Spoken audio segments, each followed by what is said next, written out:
Hey guys, welcome to TomGirl, where we talk all things sports, entertainment, fashion, and adventure. And today we have a very special guest, a great friend of mine from all the way across the pond, Rachael Naylor. She is the creator of the VoiceOver Network, editor of the Buzz VO magazine, a VO artist herself, and an actor. So much to talk about. Stay tuned.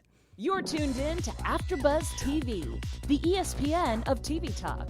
Now, let the buzz begin.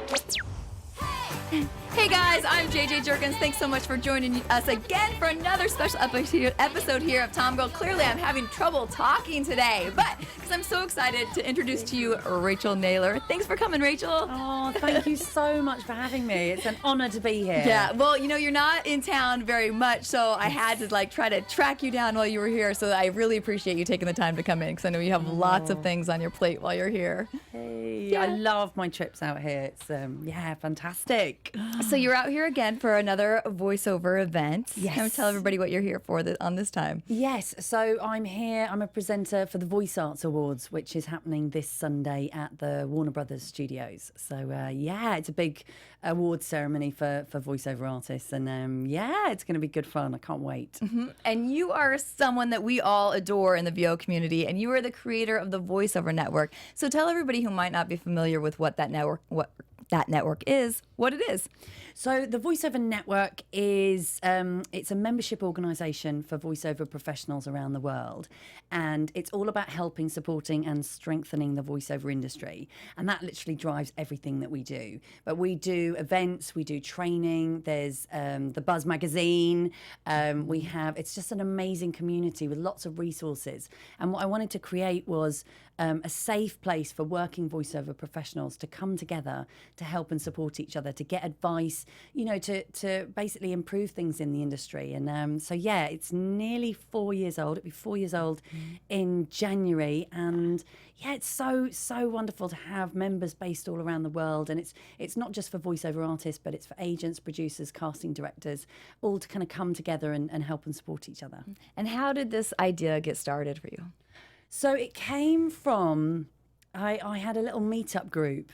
So it was 2013. I went for a drink in London with 3 other voiceover artists, and I thought, this is really useful. Like, we were talking about agents and producers, and we were talking about marketing, and I thought we should do this more often. So I started this little meetup group, and it was originally called the West London Voiceover Artist Meetup Group, which is not catchy at all.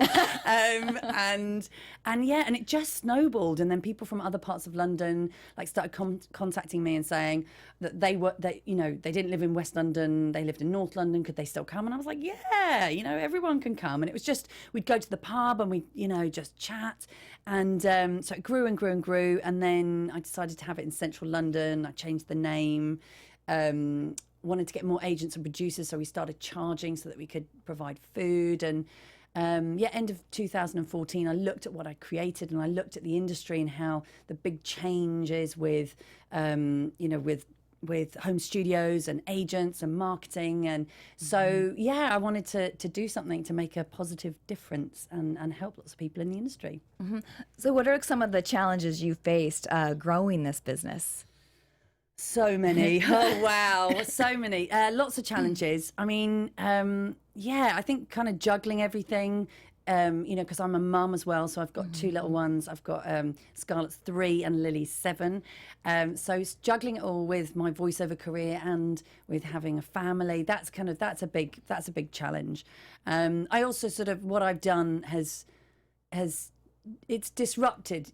So it's there are people who find it kind of difficult to kind of have change, and so I've tried to kind of provide a positive place for people to come. So, but it has its moments of being, full on with the events and everything going on. But I love it. I absolutely love it. And now, when you were just getting started, I read some of the things that you did in order to really make the decision and go for it. Can you share with people some of those, what you went through at that time and how you went about tackling this? What's that? So you started getting up at 5. And, oh, yes. Yeah, so I got very into the sort of entrepreneurial side of having a business, and I go along to a lot of entrepreneur events.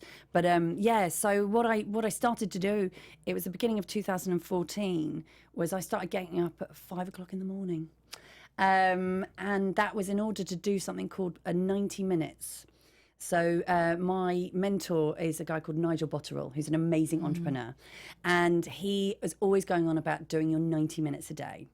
And what you do as a business owner is you spend 90 minutes every day working on your business, not in it. So Explain that again. So not doing. So yeah, not the day to so day. it's not the day to day. It's the planning. It's the really, really important stuff for a business owner that gets you to your goals. So you spend 90 minutes every day. You close the door. You keep people out. You turn your phone off. And the best thing to do is to do it before you do anything else. So the emails haven't started, you haven't gone on social media, your brain is totally fresh to spend 90 minutes working on your business, not in it. So not doing voiceover, recordings, not kind of responding. It's about being proactive, not reactive. So it's spending that time planning your marketing, writing blogs, writing PR, press releases, doing all that kind of stuff. And I started doing it in 2014, and it changed everything. And what are some of the steps that you did to grow? Like, who did you attack? Like, did you do letters? Did you do phone calls? What are some of the business steps that you took to grow this network? So, just so much. I've loads and loads of things. So lots of PR. So I got massively into PR, social media. I mean, I love social media. I actually teach some workshops on social media, but that for me has been huge.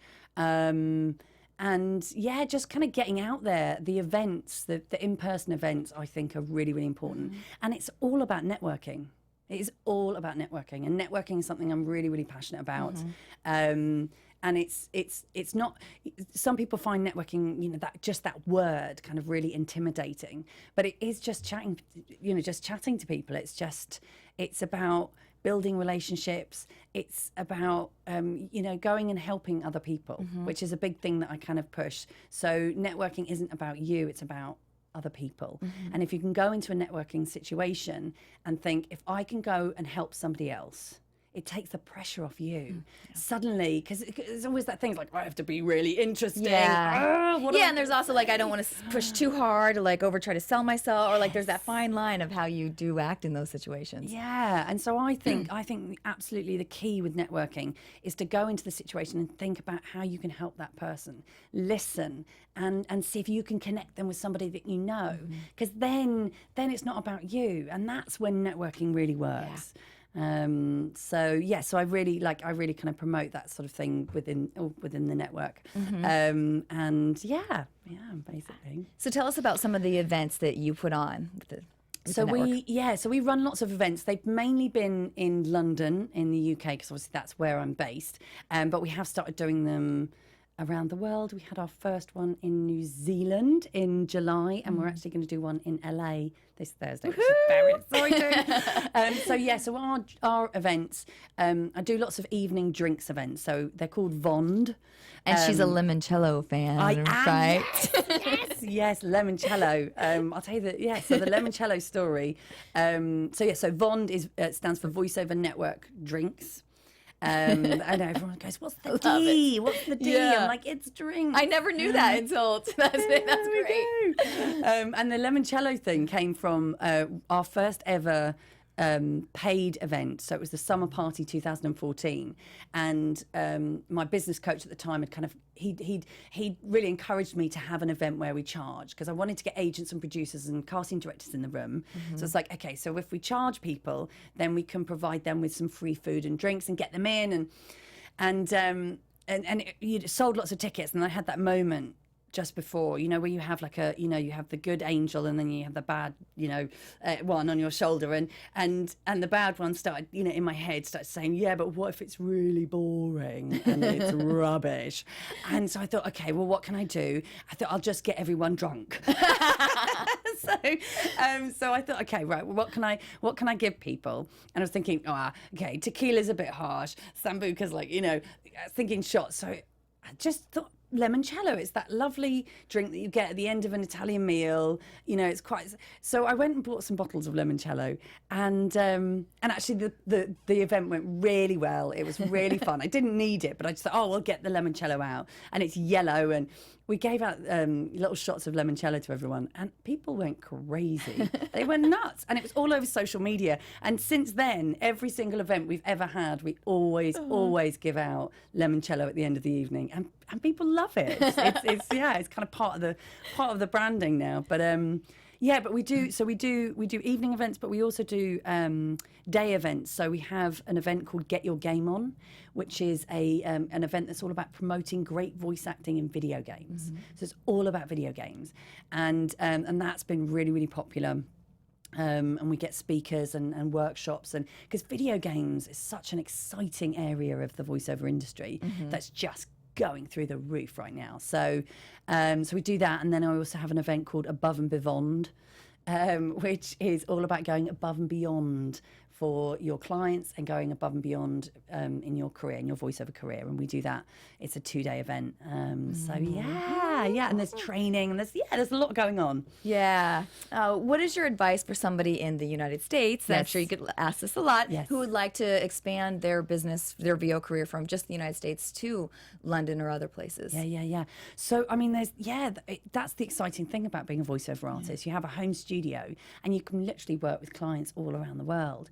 And it is just that thing of reaching out. So, you know, if anybody wants to work with clients in the UK, you just get on Google and search, you know, production companies in London, and then just email them.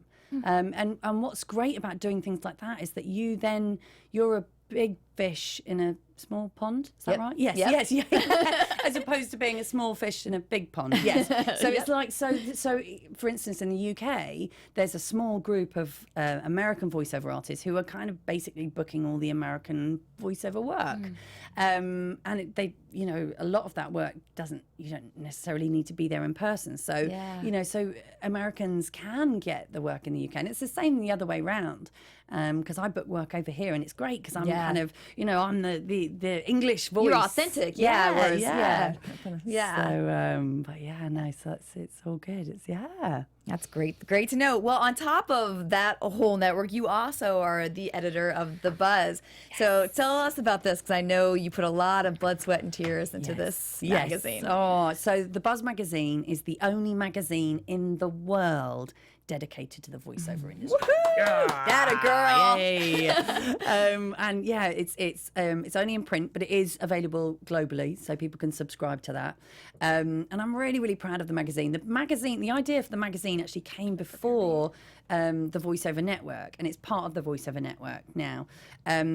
But I came up with the idea because I got into PR. Like I started finding out about PRing, you know, my voiceover business, and I started getting in the local paper and getting interviews, and then I was looking around thinking, right, let's find a magazine that's about voiceovers. And there was nothing. And so I subscribed to this audio magazine, which was all about sound engineering. I think I still get it. It's free. It comes through. And I have no idea what they're talking about. You know, it's really technical. Yeah. And I was like, why don't we have our own magazine as an industry? All industries have magazines. Why don't we have one? So... I was like, I'll just start one. And, why not? Yeah. You know, saying that, how hard can it be, right? You just get, you know, some articles together and throw them together and get it printed. And, well, it takes a bit more than that. But, yeah, it's a big job, but it's wonderful, and I'm so proud. So, I think which one's this? This is the 14th. So, the 15th edition is coming out soon. But, so it's a quarterly magazine, and it's, So how many people do you have helping you with this at this point, or is it still just all you? It's a small, I do. It's a small team. So how many have we got on this?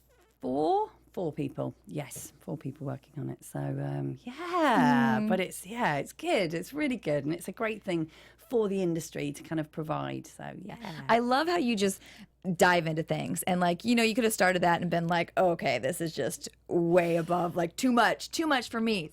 How do you keep going through, you know, doing that? And what advice do you have for other entrepreneurs when they're faced with things like that projects that you think may be too big for them? How can you break it down and succeed? Yeah, well, so I'm one of those people. It's like, show me a mountain, like I want to climb it, and I'm big into challenges and just I was brought up in a very active family, and I'm the youngest, and it's that thing, and I think the key is to have people around you that support you. For those moments when you feel like you can't do it. So having, a coach. So I have a business coach. I also have a business mentor. And I read a lot of self-development books. I go to conferences. I watch TED Talks. I really I make sure that I'm constantly stimulating that part of my brain. And it's setting goals, and it's also... setting goals, breaking them down, and making sure, like, every morning, I have my to-do list, and I have my kind of vision board, and I have my everything around me to kind of get going, and I think it's interesting, actually, launching the VoiceOver Network. I mean, it was a huge thing, and it was about setting the date that it was going to launch. That was the first thing, and I think so. Once you set a date. You say this is when that's going to happen. That is really, really powerful because it makes you do it. And I remember I set the date. It was the end of January 2015. And suddenly, and then you start telling people that's what's going to happen on that day. You got to do it. So you're accountable. Yeah. So you've got to set the date, and you've got to start telling people that it's going to happen, and then you've got to do it. And then I know we talked about, in the beginning, is there also something about not having to be too perfect? Because I know we talked in the beginning that sometimes there were errors, and you were just like, oh, so talk about that. It is tough. So the Buzz magazine, no matter how many times it's proofread, I've proofread it, again and again and again. Whenever I get my hands on the printed copy, I always spot a mistake, and it's just so hard. But another thing actually that Nigel Botterill has always kind of said is that an okay email sent is better than a perfect email that never gets sent. Which is really, really true, because if you wait until it's perfect, it's you're never going to get it out there, and sometimes you just got to get things out there and just move on, and not worry about things being perfect, because perfection can be overrated, right? Yeah, and I think also today, in the age of social media, sometimes it's nice to see people not so perfect, because it's like you can relate to that, and you're like, oh, and then the thing that gives you some more freedom in your own life to not be perfect and know that, and embrace it a little bit more. Definitely. Yeah. I want to talk to you real quick about mentors, because you've mentioned that a couple times now. Yes. How important are mentors to you, and how should people go about? I think mentors are something that we all think about, but it's hard to maybe reach out or feel like you should ask for. How did you get yours, and what are your advice to people for getting their mentors for their careers? Yeah, so I think it's so important to surround yourself with people that inspire you. So, if and whether that is just, reading books, inspiring people, watching interviews, podcasts, webinars, all that kind of stuff. And in terms of kind of mentoring, just reach out to them. Reach out to them. If you don't ask, you don't get. And so often, if you ask somebody, they'll probably really want to mentor you. So I think go out there and listen to webinars and watch podcasts and all that kind of stuff, and just see who you gravitate to. The other thing that I think is really, really important in business and entrepreneur and all of that, and in sport, is trusting your instinct. And when you start really listening to your instinct, and that's how I've got to where I've got to with my business, is that I really trust my instinct, and I go with my gut, and I don't second guess myself. And when you start kind of just going with your gut, and it's like, right, this feels right, I'm going to do it. It's not always going to work. And a big part of that is making mistakes, and you've got to be willing to make mistakes. We have to make mistakes all the time. That's how we learn to walk. And that's how we become entrepreneurs. When you see, the most successful entrepreneurs, they have failed so many times. People like Richard Branson and stuff. There's so many businesses that that he's messed up with, and lots of mistakes. But he keeps going, and that's so important. Yeah. That's fantastic. Well, we're going to jump over to your actually VO career a little bit too, because you're also a VO artist yourself and actor. So we have your demo reel here, so I'll play a little bit of your demo reel for folks out there.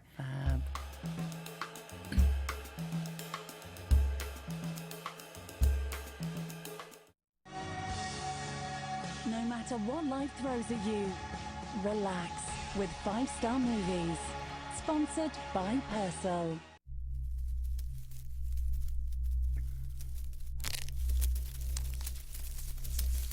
Secrecy. The residents where lawlessness and disorder maintain control. Seekers are drawn to these places to find hidden treasures. With knowledge over others, their own power grows. They hold on to things they shouldn't have. We're getting hot and spicy. With spicy food, taste the pain on Travel Channel.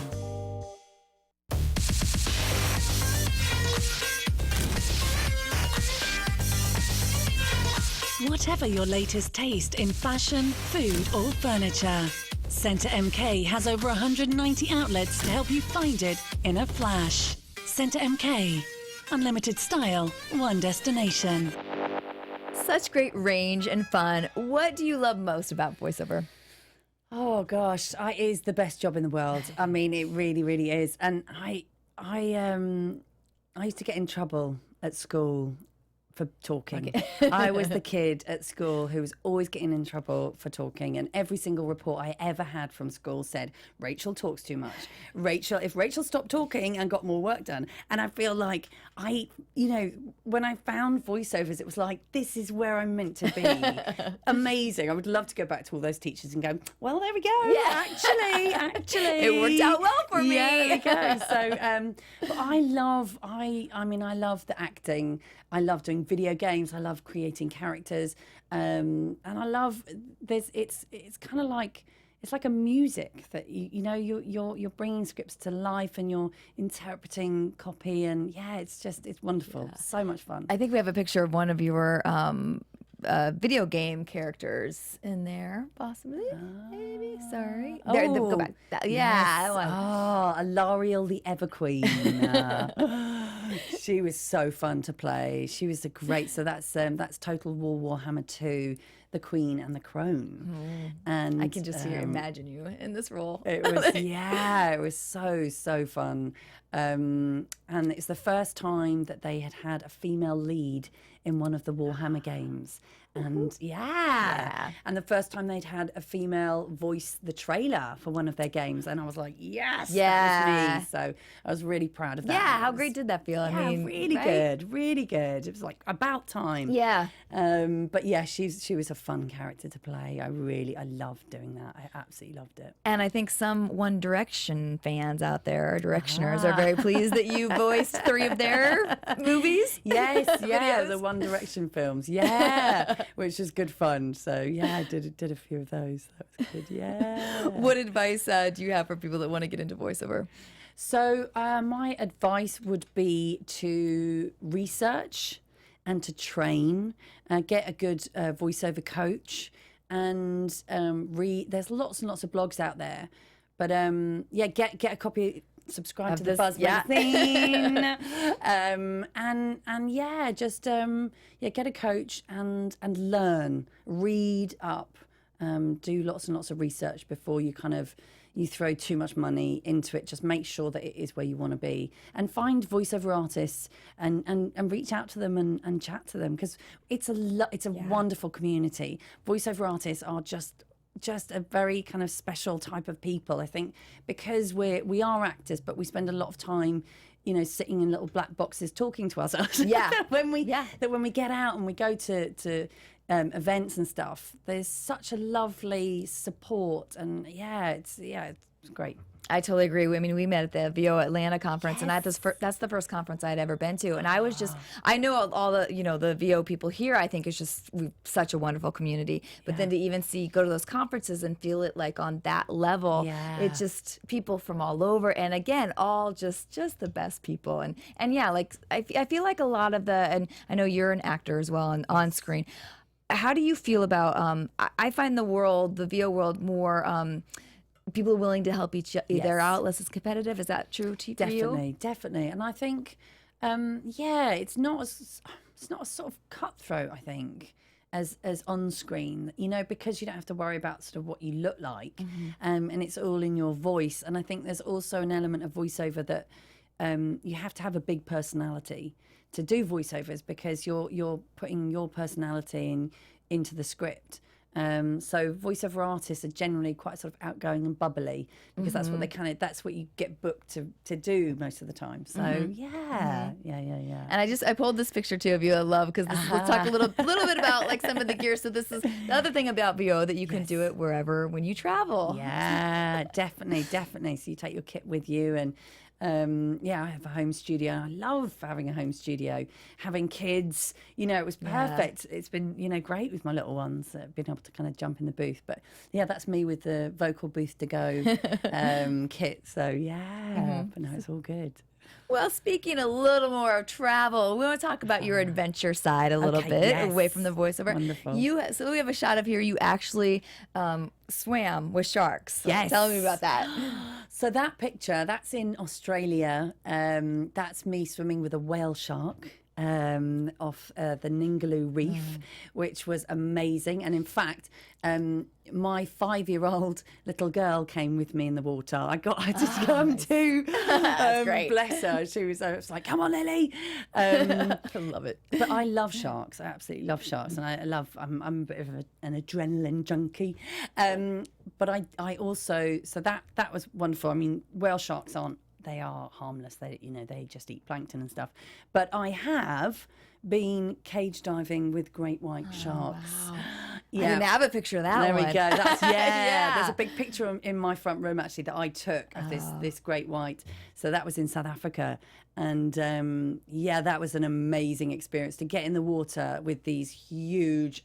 Wow. Absolutely huge great white sharks. That was pretty incredible.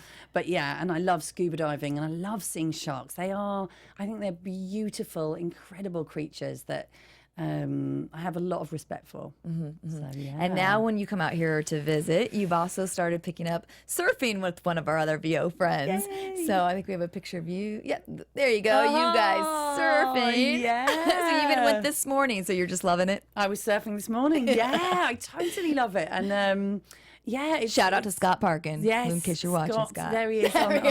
Scott Parkins taught me to surf.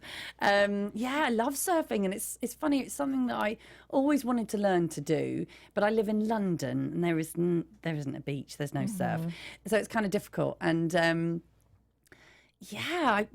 I came out last year, Scott was like, "Yeah, I'll teach you to surf," and I'm a snowboarder, so I was able to get up and stand on the board quite quickly. And my sister's a big surfer, and her husband's like he does like the big waves. He's a big surfer. It just I love it.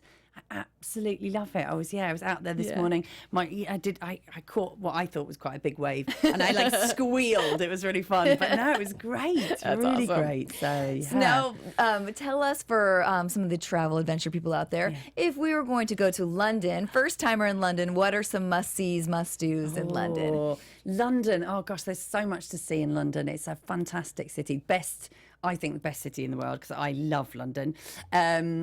So if you're going to come to London, go to Covent Garden, which is wonderful. I love Covent Garden. It's got an amazing energy.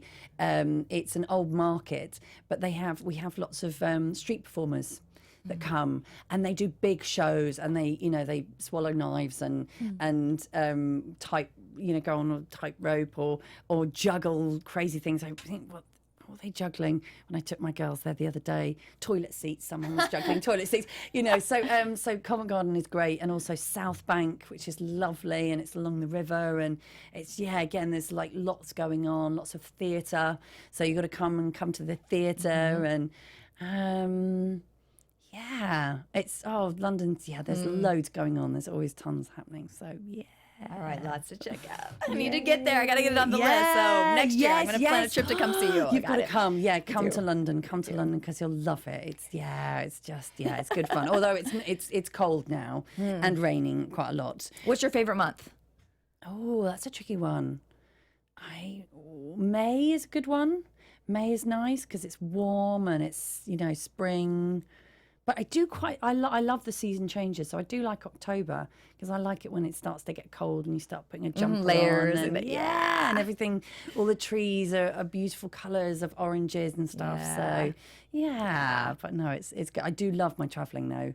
I do love coming out here and I feel very, very grateful to do what I do and be able to kind of combine, the travelling with the events and with the voiceovers and the magazine and it's good fun. Yeah. It's good Well, it's a fun. great world you've all created with all of this, and we're all so thankful for it because you're building really great things. Thank you. Yay. Well, real quick, we do each week here TomGirl of the Week. So our TomGirl of the Week for this week goes to Michelle Obama. Her book came out today, and before it even came out, it was already for pre-sales in Barnes & Noble. It was the most, it had the most pre-orders than any book in 3 years. And today, just in the few hours that it was out, it was already a bestseller early on in the day.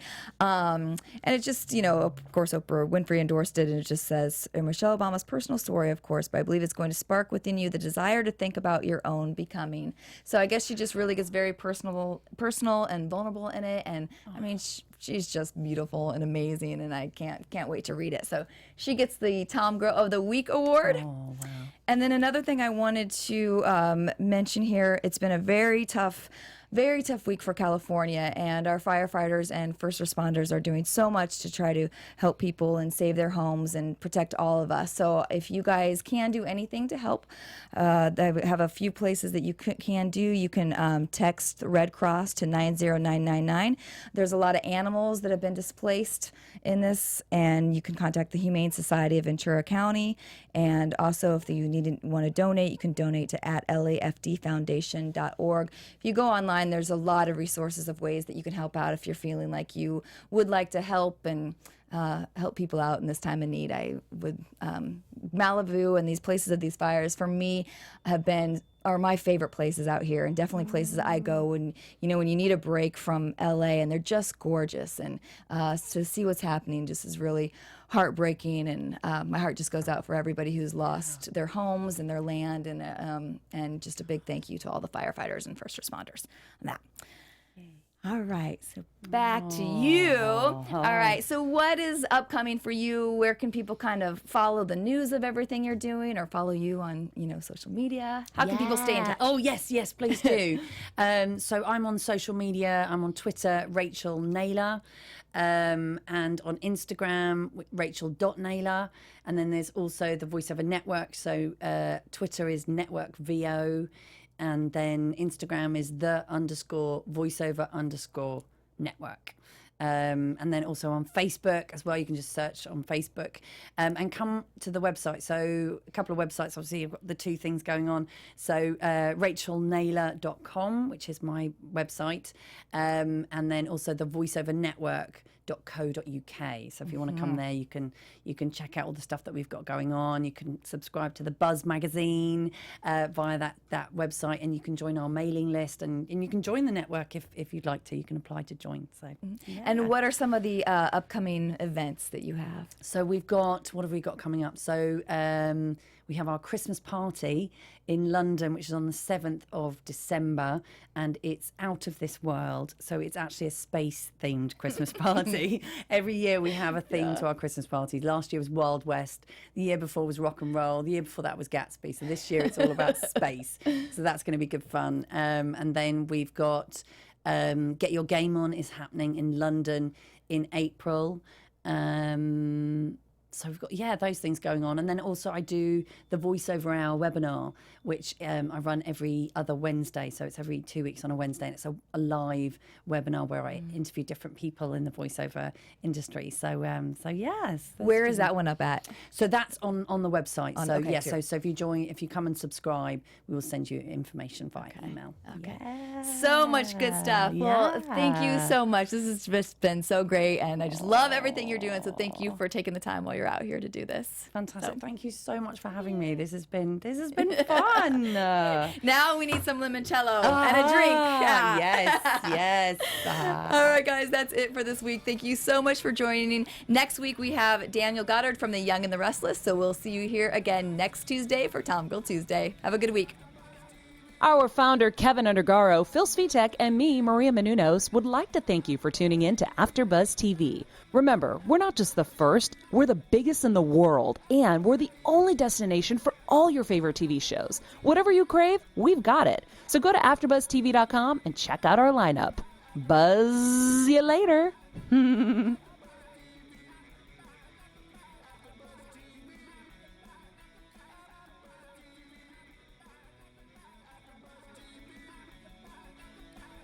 views expressed herein are those of the hosts only and do not necessarily reflect the views of AfterBuzz TV or its owners or principals.